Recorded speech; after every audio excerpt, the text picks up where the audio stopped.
I'm Dr. Beth Molleson. And I'm Dr. Alyssa Watson. Thanks for joining us in the Veterinary Breakroom, where we have short conversations, chat informally about relevant topics in veterinary medicine.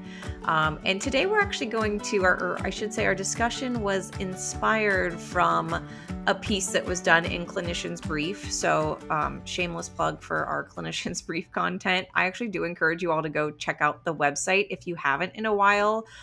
We have made a concerted effort to kind of have more holistic content, for lack of a better description. Of course, obviously we have a ton of medically focused, concrete, peer-reviewed content over on our website, but we are also getting into sharing more things like about practice life, and just kind of supporting the whole veterinarian. So the article that we're going to kind of discuss today is called a second opinion article, where we actually have people write in about the issues that they face in everyday practice. And so this second opinion article was about clients who deny their behavior issues of their pet. I guess maybe their own behavior issues too, but clients who deny their pet's behavior issues. So I thought this was an interesting topic. But what about you, Alyssa? Do you feel like this is something you have come across in your career much? So I actually have definitely had this experience before where owners have not really understood why I'm concerned about their pet's behavior, or, like they said, kind of denied that their pet will be aggressive. I'm sure we've all had, that experience where the owner is like, oh, don't worry, he won't bite. And I'm like, oh yes, he absolutely will bite. And so, this piece was great because it did provide, some concrete examples on how to phrase these conversations with clients. And so I really liked that. So what do you think, Dr. Beth, what are some of the reasons that clients, have these reactions Yeah, no, that's a good question. I've thought about it a lot in my career as, I've dealt with this situation. I think, I've dealt with some of the same, just like we've talked about, dealt with some of those situations where you feel like, you have those clients that are very apologetic of their pet's behavior. And I almost, that makes me feel sad too. Cause I'm like, you don't need to apologize. It's not your fault. The pet's afraid. Let's just find a solution. And you have those pet owners that are really willing to work with you. And then, I've always wondered about this population of pet owners who just seem to like that. It's that disconnect that's kind of confusing. So I should mention it was Dr. Sarah Wooten that wrote in the response to this second opinion article. And she did address that question, why is there a disconnect between the pet's behavior and the owner's perception of behavior? And the reasons she listed was, one, maybe they're embarrassed, and so they kind of downplay the issue because of that. Maybe lack of awareness of the severity of the issue. Or sometimes I think if they haven't seen the behavior, or they don't realize that they're kind of misreading the behavior. Maybe they don't realize that their pet's body language is like that pre-aggression that you or I could identify, but the pet owners can't. The third reason that she gave was frustration and belief that the staff does not understand their dog. And then the fourth reason was that they're too preoccupied. So, with things that have nothing to do with you or their pet, they've just got other personal issues going on. And I do feel like in my own experience, most often from what I have assessed, it seems to almost just be that feeling like you want someone to believe you that your dog is not always aggressive, or you want someone to believe you that your dog or cat isn't always like this. And it's kind of that like almost the pet owner willing their pet to not be like this, I feel like. And a lot of times, I don't know about you, Alyssa, but I noticed that it is that pushback when you mention medication, or you mention kind of needing to take an extra step that isn't needed for maybe the average pet. That's when I feel like you get a little bit of that resistance, and pet owners are unwilling to kind of acknowledge their pet's behavior. But do you agree with those issues, or would you say there's any other reasons you've noticed that you feel like there's that disconnect? Yeah, no, I think each one of those that you listed out, I can easily come up with examples, that of kind of each one of those reasons that an owner, might deny that their animal needs medication or that their animal is aggressive. And certainly they're all understandable, right? Right. It's understandable to be embarrassed by your pet's behavior. It's understandable to be embarrassed by your kid's behavior. I have that happen all the time. I'm like, he's not like this Right. at home. um, where I find I have trouble is, or one of the places, where I start to feel uncomfortable is when I feel like the client is accusatory towards me or the Mm-hmm. staff when their animal is, showing signs of fear or aggression, like, oh, it Mm-hmm. must be you, he never Yep. growls at anybody else. And Yep. so that's sometimes where I wish I had kind of a canned response to that, because I do feel like I get that sometimes. I get that, like, oh, he's never growled at any other vet, and I'm Mm-hmm. like, well, today, he must be just feeling a little bit more nervous today. I don't know. Right. Right. The finger pointing a little bit starts. Hmm. Right, Yep. and I think Had. some of that Mm-hmm. is, yep, redirection because they're embarrassed. Yeah. Yeah, absolutely. Like if it's not me, it must be you type of a Hmm. situation rather than just acknowledging the facts of the matter at hand. I know I feel like as soon as I started reading this article, this case from, oh God, it's been at least probably 7 years since I saw this cat, but I still remember it. And it was, yeah, a pet owner whose cat was very fractious, very afraid in the clinic. And we were trying to give it a vaccine and couldn't do it I think it had bit one of the staff members already. And the pet owner wanted us to keep trying. And to me, it's always that language that really makes me angry when it turns to the like, you guys just can't do your job. Like that is, that is, I mean, just exactly what you're saying. Like, and she was willing to verbalize that. She didn't beat around the bush. It was like, why are you guys even here if you can't handle my aggressive pet? Of course, without even giving you the chance to discuss maybe what some of the alternatives would be. So just underscoring the point that these behaviors with clients are frustrating, more frustrating than the fractious pet themselves, I feel like sometimes. Yeah, absolutely. I have had a client even go a step further than that and say that it was my job to be bit. If Yeah. I'm the veterinarian, that's, well, that's kind of, the risk that you take being a Mm. veterinarian is. And so Hmm. that made me very frustrated. Yeah, that never feels good, does it? No, People don't no. understand the seriousness of that. And I feel like I always go into that. Like nothing makes me feel more like a mama bear in the clinic than when there's a fractious pet. And I feel like anyone that gets bit, it's gonna be on it's gonna be on my hands. And so yeah, for anyone to insinuate that it's just our staff's responsibility or our responsibility to risk those obviously very serious injuries is beyond frustrating. But I did like this response because kind of went into some of the ways to tackle the communication around it. So, Alyssa, do you want to dive into what your takeaways were when you read Dr. Wooten's advice for client communication? Sure. Yeah, absolutely. So I love this because, like I said, I'm much more comfortable if I have kind of a script I can fall back Sure. on. And I like having, a little bit of direction in how to start these conversations. Mm-hmm. So the way that she advised you start the conversation is to be very specific, and make sure you're not using, global statements like always and never, and you're not attacking the client, their character, or their pet.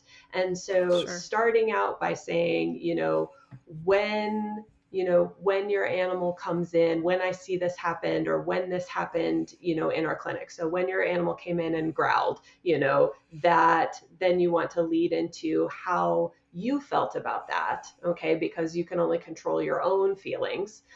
So then I felt, or my staff felt like that they were putting themselves in danger, or the dog felt threatened, when there were so many people in the room, and then you have to actually then make that connection between how you felt and what you need to have happen instead, right? And I think that's where it's making that connection where I think I struggle and have trouble.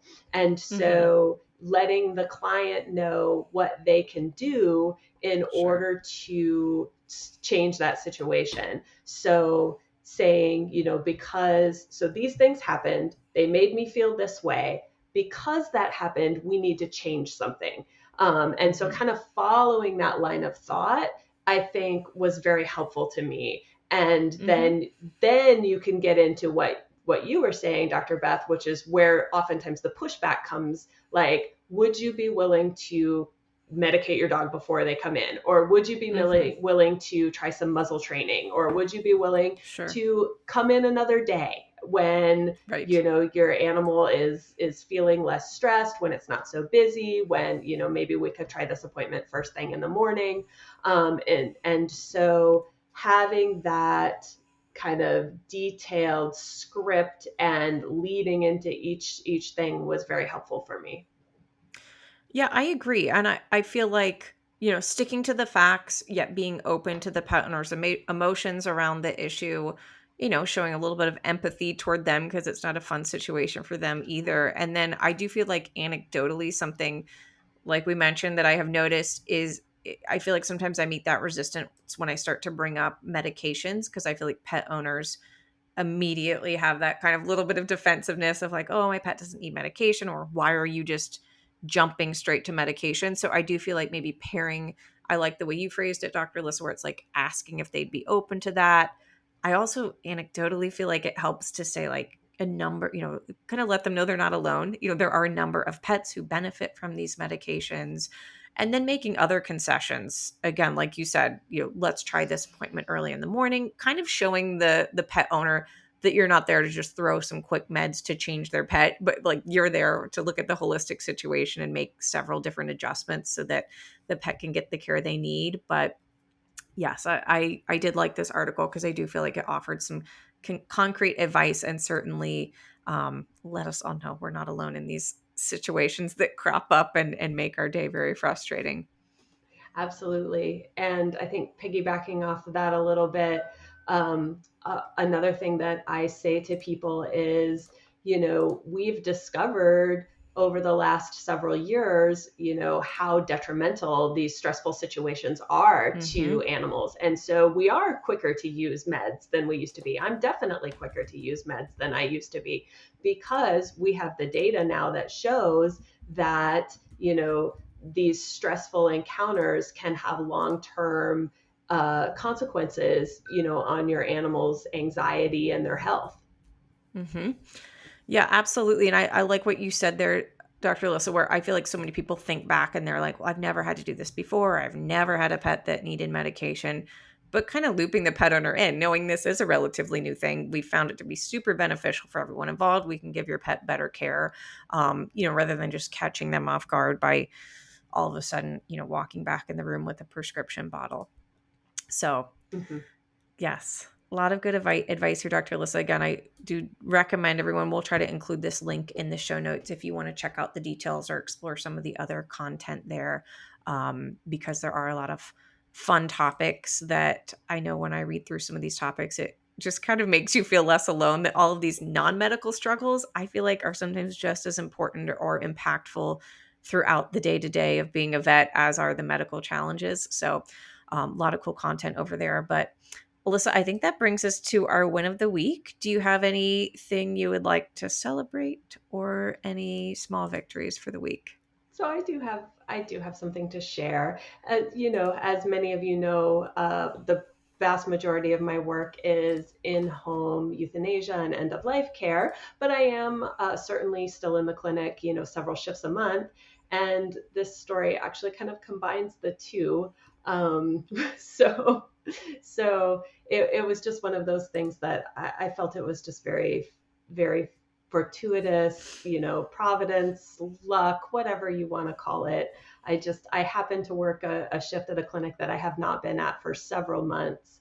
And a longtime client with a pet that I had seen for many, many years had Mhm. decided that it was time to say goodbye. And they Aw. walked in without an appointment.